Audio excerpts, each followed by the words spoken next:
When there's no more hope is left in me, I can see what comes my way, and I'm Mapagpalang araw sa inyo lahat mga kalalabs.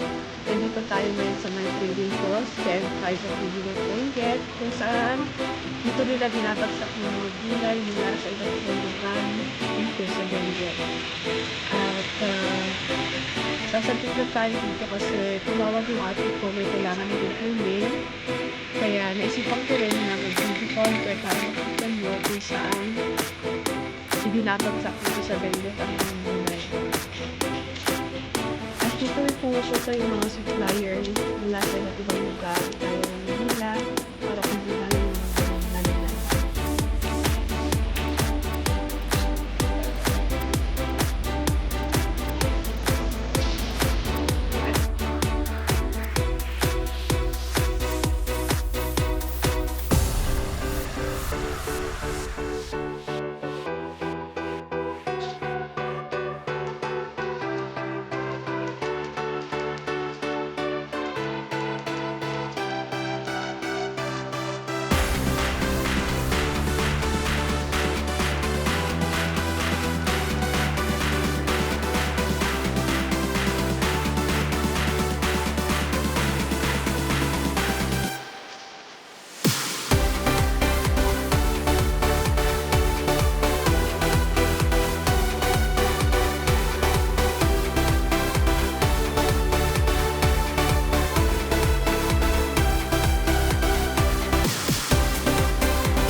Mula sa mga farmers, darating dito ng salsa.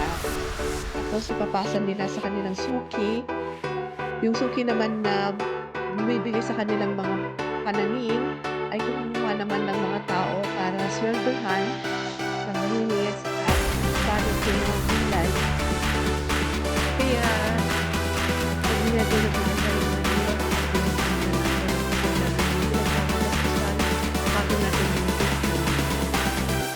hanggang dito na lang po ako.